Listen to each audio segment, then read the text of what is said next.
The story of the tent is the story of Anna Brown, a young woman who wakes up one morning to discover that a mysterious tent has shown up in her front yard, and she's not sure what to do about it. A small tent, neatly erected, staked into the grass of the yard. And although the story is a serious one about the fraught relationship between the housed and the unhoused here in Los Angeles, No, I'm not trying to get murdered. Is there anybody in there? the story is told in the style of a fairy tale, with humor and heart, and a droll English narrator who guides us through.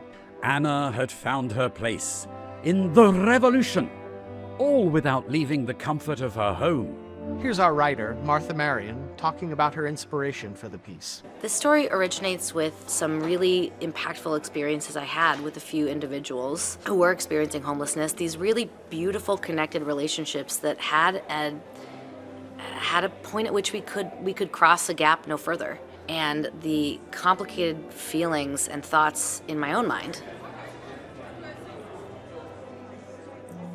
Yeah, just experienced the tent. It's a great story. It really throws up some moral conundrums. It's quite philosophical about how you make choices about benevolence and charity and what that means to be in somebody else's shoes. So It was awesome. I'll probably say like the story really like blew me away. The way it was told, like how relevant it is. It's about the interpersonal social dynamics of activism, the power and the privilege inherent in that unequal relationship, and it sparked introspection and conversation with our audiences around ethical activism and our own complicity in the crisis of the unhoused. You know, we've got such a privileged attitude, and this video touched on it. This experience touched on it a little bit about when that question was posed to her. Then fine, you live in the tent, and I'll live in the house. People that have come out of the experience saying, this really struck a chord with me. I related to this in such a big way. I was so worried when it started that like I would be the villain, that this would be about just shame and opprobrium and telling me that I'm a bad person. Like you could feel people's hackles up and on edge.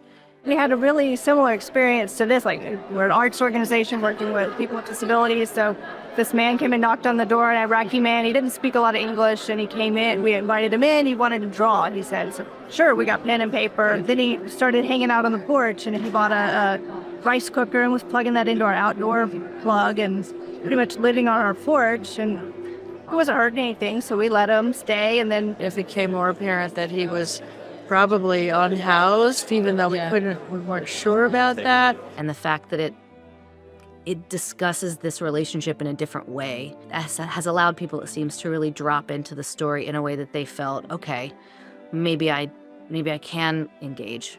it's just like you try so hard to want to help somebody. You think, I'm one person, this is one person, why can't we do this? You know? And sometimes it doesn't work. It's going to be 20 degrees outside. You have got to go somewhere and be warm.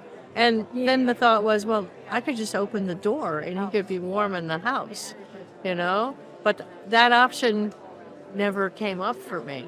Peter Singer's idea, by the way, you see a child who's drowning in a puddle. Most people would step in to save that drowning child. So his thing is extrapolating why people don't do that when it comes to a bigger scale. You're one person and this is one person. Why? If we help one person at a time, we can do something. But then you can't help even one person sometimes. And it's like, what do we do?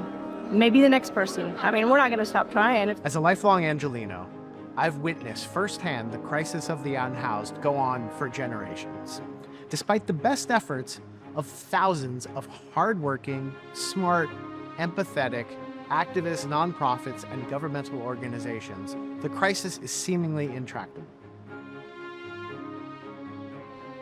And so we made the tent, in the hopes of sparking a conversation around the unhoused crisis. And always remembering, the woman in the house on another day is the woman in the tent. And so it goes for all of us.